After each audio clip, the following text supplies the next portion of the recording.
ये दोनों चार्ज हैं, एक चार्ज ये है और एक चार्ज ये है। ये चार्ज मान लीजिए Q1 है और इस पर चार्ज मान लीजिए Q2 है।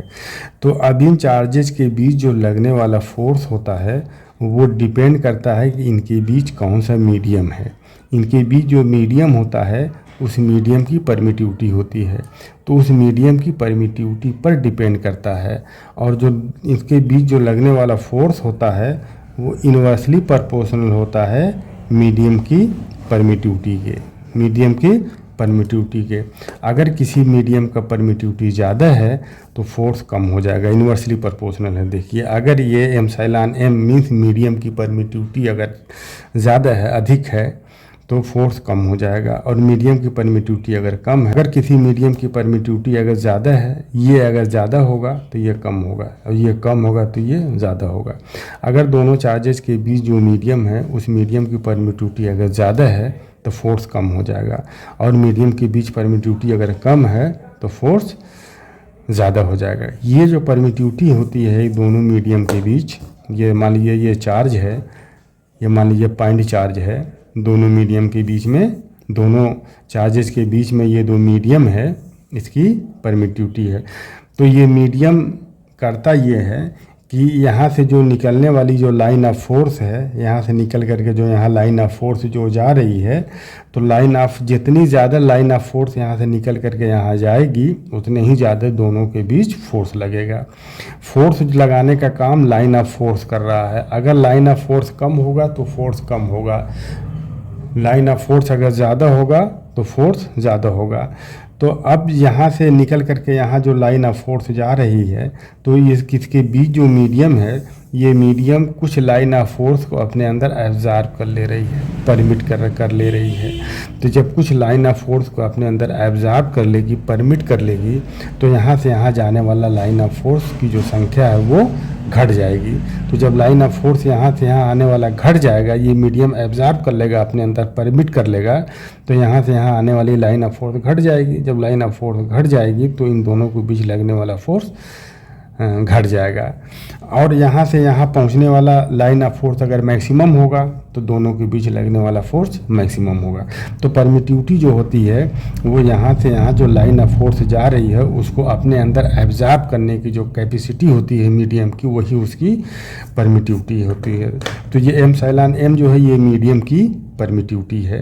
दोनों चार्ज के बीच जो मीडियम है उस मीडियम की परमिटिविटी अगर एप्सिलॉन m है तो इनके बीच फोर्स क्या लगेगा, according to Coulomb's law, F equal to 1/4 pi, यहाँ एप्सिलॉन m लिखेंगे, और Q1 Q2/r² लिखेंगे, इक्वेशन नंबर 1।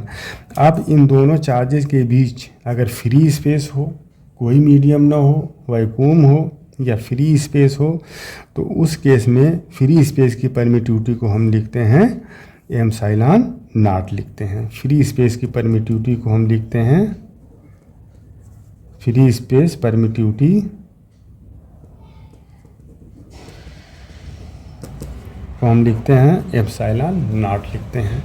तो अगर ये दोनों के बीच अगर फ्री स्पेस हो तो उस केस में फोर्स बढ़ जाएगा, उस केस में फोर्स बढ़ जाएगा। फ्री स्पेस की परमिटिविटी सबसे कम होती है।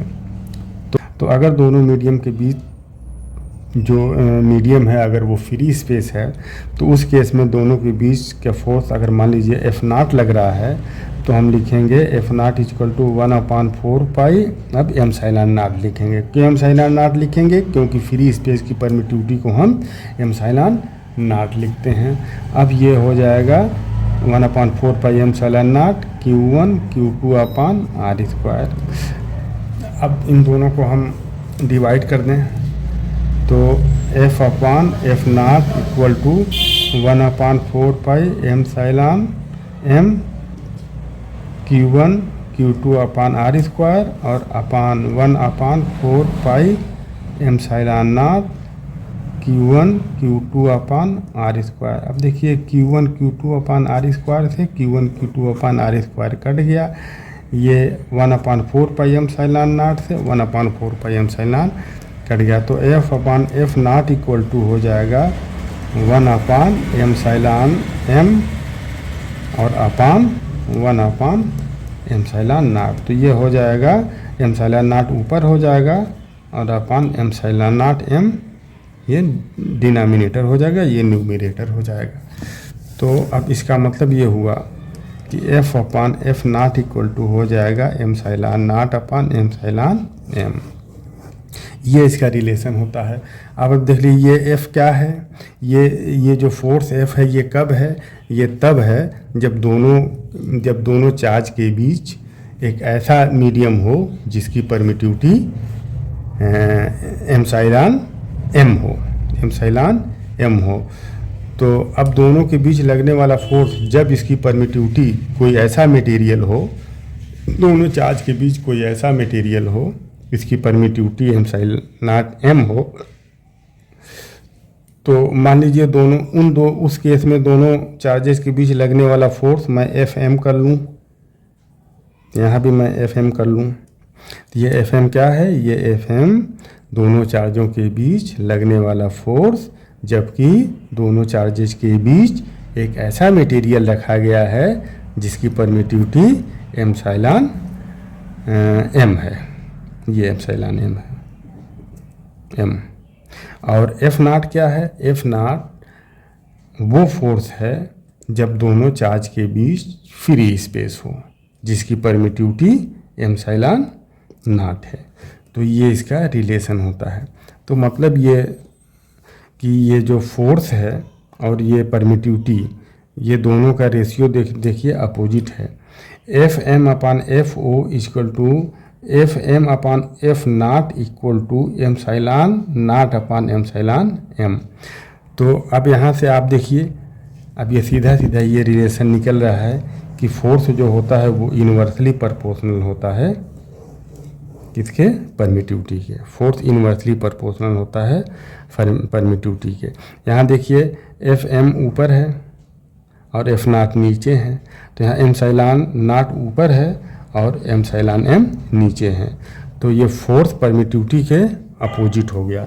तो जिस मीडियम की परमिटिविटी जितना ही ज़्यादा होगी उसके बीच लगने वाला फोर्स उतना ही घट जाएगा, कम हो जाएगा। अगर ये दो चार्जेज हैं Q1 Q2, ये दो चार्जेज हैं और इन दोनों चार्जेज के बीच अगर फ्री स्पेस है तो दोनों के बीच जो फोर्स है वो मैक्सिमम होगा। फोर्स क्या होगा, मैक्सिमम होगा। और अगर फ्री स्पेस मीन्स वैक्यूम मान लीजिए है, दोनों चार्जेस के बीच मीडियम क्या है, वैक्यूम है, तो इन दोनों के बीच फोर्स जो लगेगा वो मैक्सिमम फोर्स लगेगा, ठीक। और अगर हम कोई भी मटेरियल अगर हम इसके अंदर जो है डाल देंगे इन दोनों चार्जेस के बीच में, तो फोर्स घट जाएगा, क्योंकि फ्री स्पेस को छोड़ करके किसी भी मटेरियल को आप इसके अंदर जब आप डालेंगे तो उसकी परमिटिविटी ज़्यादा होगी, बढ़ जाएगी। तो जब परमिटिविटी बढ़ जाएगी तो फोर्स घट जाएगा। तो दो चार्जेस के बीच लगने वाला फोर्स कब मैक्सिमम होता है, जब उनके बीच फ्री स्पेस हो। और चार्जेस के बीच लगने वाला फोर्स घट जाता है जब इसके अंदर आप कोई भी अदर मटेरियल डाल दीजिएगा। तो आप अगर ऐसा मटेरियल डालिएगा जिसकी परमिटिविटी ज़्यादा है तो फोर्स उतना ही कम हो जाएगा, फोर्स उतना ही कम हो जाएगा। तो ये कूलम्ब्स लॉ रहा।